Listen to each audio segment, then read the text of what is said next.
On the way 1.0 চ্যানেলে আপনাদের স্বাগত জানাই। আজকে আপনারা শুনবেন সৈয়দ মুজতবা আলীর লেখা বই কেনা গল্পটি। আপনাদের সাথে আছি আমি অজয় সরকার। তাহলে শুরু করা যাক।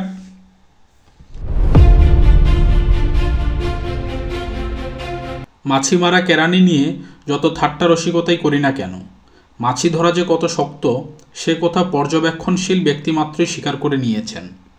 মাছিকে যে দিক দিয়ে ধরতে যান না কেন সে ঠিক সময় উড়ে যাবেই, কারণ অনুসন্ধান করে দেখা গিয়েছে দুটো চোখ নিয়েই মাছির কারবার নয়, তার সমস্ত মাথা জুড়ে নাকি গাদা গাদা চোখ বসানো আছে। আমরা দেখতে পাই শুধু সামনের দিক, কিন্তু মাছির মাথার চতুর্দিকে চক্রাকারে বিস্তর চোখ বসানো আছে বলে সে একই সময়ে সমস্ত পৃথিবী দেখতে পায়। তাই নিয়ে গুণী ও জ্ঞানী আন্তল ফ্রাস দুঃখ করে বলেছেন, হায়, আমার মাথার চতুর্দিকে যদি চোখ বসানো থাকতো তাহলে আচক্রবাল বিস্তৃত এই সুন্দরী ধরনীর সম্পূর্ণ সৌন্দর্য একসঙ্গে দেখতে পেতুম। কথাটা যে খাঁটি সে কথা চোখ বন্ধ করে একটুখানি ভেবে নিলেই বোঝা যায়, এবং বুঝে নিয়ে তখন এক আফসোস ছাড়া অন্য কিছু করবার থাকে না। কিন্তু এখানেই ফ্রাসের সঙ্গে সাধারণ লোকের তফাৎ। ফ্রাস সান্ত্বনা দিয়ে বলেছেন, কিন্তু আমার মনের চোখ তো মাত্র একটি কিংবা দুটি নয়। মনের চোখ বাড়ানো কমানো তো সম্পূর্ণ আমার হাতে। নানা জ্ঞান বিজ্ঞান যতই আমি আয়ত্ত করতে থাকি ততই এক একটা করে মনের চোখ ফুটতে থাকে।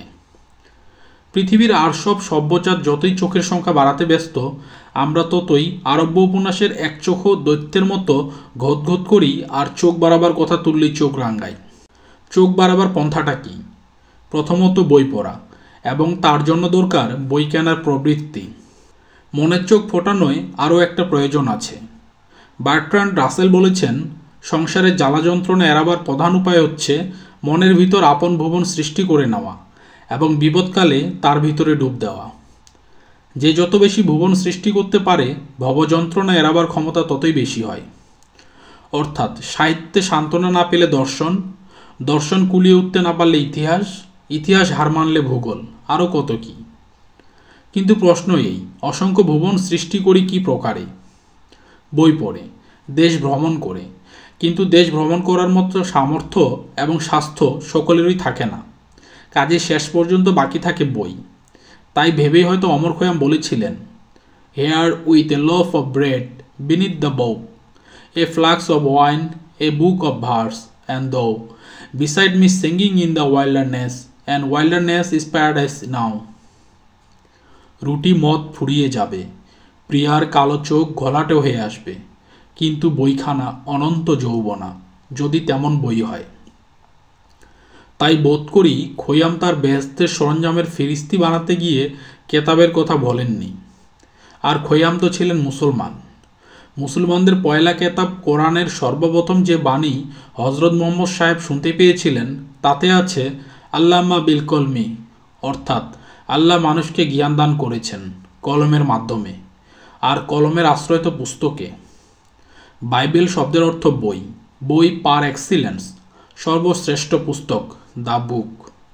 যে দেবকে সকল মঙ্গলকর্মে প্রাম্বে বিঘ্ন হন্তারূপে স্মরণ করতে হয় তিনি তো আমাদের বিরাটতম গ্রন্থ স্বহস্তে লেখার গুরুভার আপন স্কন্ধে তুলে নিয়েছিলেন। গণপতি, গণ অর্থাৎ জনসাধারণের দেবতা। জনগণ যদি পুস্তকে সম্মান করতে না শেখে তবে তারা দেবভ্রষ্ট হবে। কিন্তু বাঙালি নাগর ধর্মের কাহিনী শোনে না।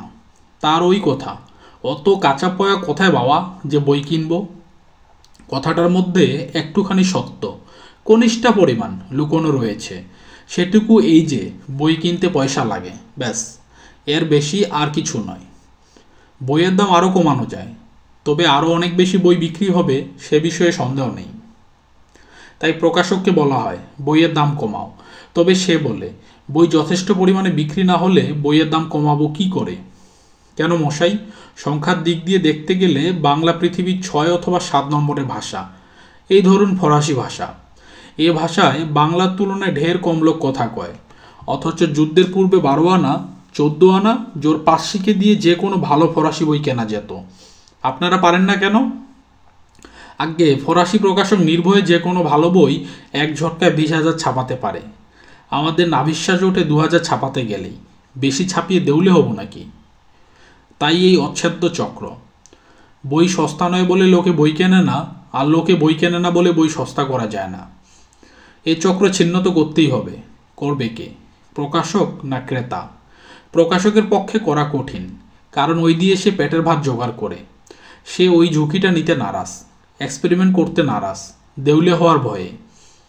কিন্তু বই কিনে কেউ তো কখনো দেউলে হয়নি। বই কেনার বাজেট যদি আপনি 3 গুণও বাড়িয়ে দেন, তবু তো আপনার দেউলে হবার সম্ভাবনা নেই।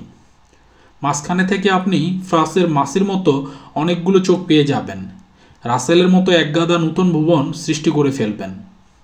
ভেবে চিনতে অগ্রপশ্চাৎ বিবেচনা করে বই কেনে সংসারী লোক। পার পাঠক বই কেনে প্রথমটায় দাঁতমুখ খিচিয়ে, তারপর চেখে চেখে সুখ করে করে, এবং সর্বশেষ সে কেনে খ্যাপার মতো, এবং চুর হয়ে থাকে তার মধ্যিখানে এই একমাত্র ব্যসন, একমাত্র নেশা, যার দরুন সকালবেলা চোখের সামনে 4.5 গোলাপি হাতি দেখতে হয় না, লিভার পচে পটল তুলতে হয় না। আমি নিজে কি করি? আমি একধারে প্রডিউসার এবং কনজিউমার। তামাকের মিক্সচার দিয়ে আমি নিজেই সিগারেট বানিয়ে প্রডিউসার সৈয়দ মুস্তফা আলী, এবং সেটা খেয়ে নিয়ে নিজেই কনজিউমার। আরও বুঝিয়ে বলতে হবে?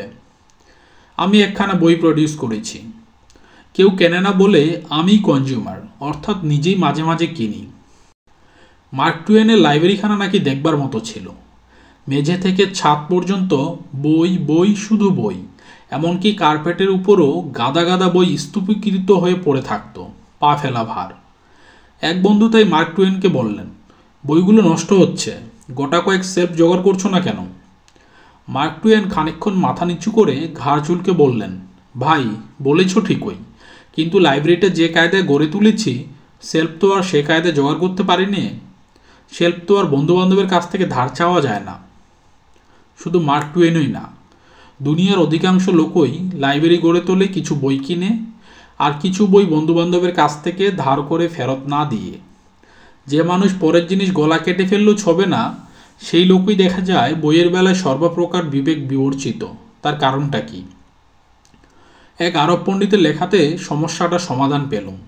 পণ্ডিত লিখেছেন, ধনীরা বলে পয়সা কামানো দুনিয়াতে সবচেয়ে কঠিন কর্ম, কিন্তু জ্ঞানীরা বলেন না, জ্ঞান অর্জন সবচেয়ে শক্ত কাজ। এখন প্রশ্ন, কার দাবিটা ঠিক, ধনীর না জ্ঞানীর? আমি নিজে জ্ঞানের সন্ধানে ফিরি, কাজেই আমার পক্ষে নিরপেক্ষ হওয়া কঠিন। তবে একটা জিনিস আমি লক্ষ্য করেছি, সেইটা আমি বিচক্ষণ জনে চক্ষুগোচর করতে চাই। ধনীর মেহন্নতের ফল হলো টাকা। সে ফল যদি কেউ জ্ঞানীর হাতে তুলে দেয়, তবে তিনি সেটা পরমানন্দে কাজে লাগান। এবং শুধু তাই নয়, অধিকাংশ সময়ই দেখা যায় জ্ঞানীরা পয়সা পেলে খরচ করতে পারেন ধনীদের চেয়ে অনেক ভালো পথে, ঢের উত্তম পদ্ধতিতে। পক্ষান্তরে জ্ঞান চর্চার ফল সঞ্চিত থাকে পুস্তক রাজিতে, এবং সে ফল ধনীদের হাতে গায়ে পড়ে তুলে ধরলেও তারা তার ব্যবহার করতে জানে না, বই পড়তে পারে না। আরব্য পণ্ডিত তাই বক্তব্য শেষ করেছেন QED দিয়ে, অতএব সপ্রমাণ হলো জ্ঞান অর্জন ধনার্জনের চেয়ে মহত্তর। তাই প্রকৃত মানুষ জ্ঞানের বাহন পুস্তক জোগাড় করার জন্য অকাতরে অর্থ ব্যয় করে, একমাত্র বাংলাদেশ ছাড়া। সেদিন তাই নিয়ে শোক প্রকাশ করতে আমার জৈনিক বন্ধু একটি গল্প বললেন। এক ড্রয়িং রুম বিহারিণী গিয়েছেন বাজারে স্বামীর জন্মদিনের জন্য সওগাত কিনতে। দোকানদার এটা দেখায় সেটা শোকায়, এটা নাড়ে সেটা কাড়ে, কিন্তু গরবিনী ধনীর উভয়ার্থে কিছুই আর মনোপুত হয় না। সব কিছুই তার স্বামীর ভাণ্ডারে রয়েছে। শেষটায় দোকানদার নিরাশ হয়ে বললে, তবে একখানা ভালো বই দিলে হয় না? গরবিনী নাসিকা কুঞ্চিত করে বললেন, সেও তো ওর একখানা রয়েছে। যেমন স্ত্রী তেমন স্বামী, একখানা বই তাদের পক্ষে যথেষ্ট। অথচ এই বই জিনিসটার প্রকৃত সম্মান করতে জানে ফ্রান্স। কাউকে মক্কম মারাত্মক অপমান করতে হলে তারা ওই জিনিস দিয়েই করে। মনে করুন, আপনার সবচেয়ে ভক্তি ভালোবাসা দেশের জন্য। তাই যদি কেউ আপনাকে ডাহা বেইজ্জত করতে চায়, তবে সে অপমান করবে আপনার দেশকে। নিজের অপমান আপনি হয়তো মনে মনে 50 গুণে নিয়ে সয়ে যাবেন, কিন্তু দেশের অপমান আপনাকে দংশন করবে বহুদিন ধরে। আদ্রে জিদের মেলা বন্ধুবান্ধব ছিলেন, অধিকাংশই নামকরা লেখক। জিদ রুশিয়া থেকে ফিরে এসে সোভিয়েত রাজ্যের বিরুদ্ধে একখানা প্রাণঘাতী কেতাব ছাড়েন। প্যারিসের স্তালিনীয়রা তখন লাগলো জিদের পেছনে, গালিগালাজ কটুকাব্য করে জিদের প্রাণ অতিষ্ঠ করে তুলল। কিন্তু আশ্চর্য, জিদের লেখক বন্ধুদের অধিকাংশই চুপ করে সব কিছু শুনে গেলেন, জিদের হয়ে লড়লেন না। জিদের জিগরে জোর চোট লাগলো। তিনি স্থির করলেন এদের একটা শিক্ষা দিতে হবে। কাগজে বিজ্ঞাপন বেরোলো, জিদ তার লাইব্রেরিখানা নিলামে বেচে দেবেন বলে মনস্থির করেছেন। প্যারিস খবর শুনে প্রথমটায় মূর্ছা গেল, কিন্তু সম্বিত ফেরামাত্রই মুক্তকচ্ছ হয়ে ছুটল নিলামখানার দিকে। সেখানে গিয়ে অবস্থা দেখে সকলেরই চক্ষু স্থির। যেসব লেখক জিদের হয়ে লড়েননি, তাদের যেসব বই তারা জিদকে স্বাক্ষরসহ উপহার দিয়েছিলেন, জিদ মাত্র সেগুলোই নিলামে চড়িয়েছেন। জিদ শুধু জঞ্জাল বেচে ফেলছেন। প্যারিসের লোক তখন যে অট্টহাস্য ছেড়েছিল, সেটা আমি ভূমধ্য সাগরের মধ্যিখানে জাহাজে বসে শুনতে পেয়েছিলাম। কারণ খবরটা গুরুত্ব বিবেচনা করে রয়টার সেটা বেতারে ছড়িয়েছিলেন। জাহাজের টাইপ করা 100 লাইন দৈনিক কাগজে সেটা সাড়ম্বরে প্রকাশ করেছিল। অপমানিত লেখকরা ডবল 3 ডবল দামে আপন আপন বই লোক পাঠিয়ে তড়িঘড়ি কিনিয়ে নিয়েছিলেন। যত কম লোকে কেনাকাটার খবরটা জানতে পারে ততই মঙ্গল। বাংলাদেশে নাকি একবার এরকম টিকি বিক্রি হয়েছিল। শুনতে পাই এরা নাকি জিদকে কখনো ক্ষমা করেননি। আর কত বলবো, বাঙালির কি চেতনা হবে? তাও বুঝতুম যদি বাঙালির জ্ঞান ও তৃষ্ণা না থাকতো। আমার বেদনাটা সেইখানে। বাঙালি যদি হটেনটট হতো তবে কোনো দুঃখ ছিল না। এরকম অদ্ভুত সংমিশ্রণ আমি ভূভারতে কোথাও দেখিনি। জ্ঞান ও তৃষ্ণা তার প্রবল, কিন্তু বই কেনার বেলা সে অবলা। আবার কোনো কোনো বেশরম বলে বাঙালির পয়সার অভাব বটে।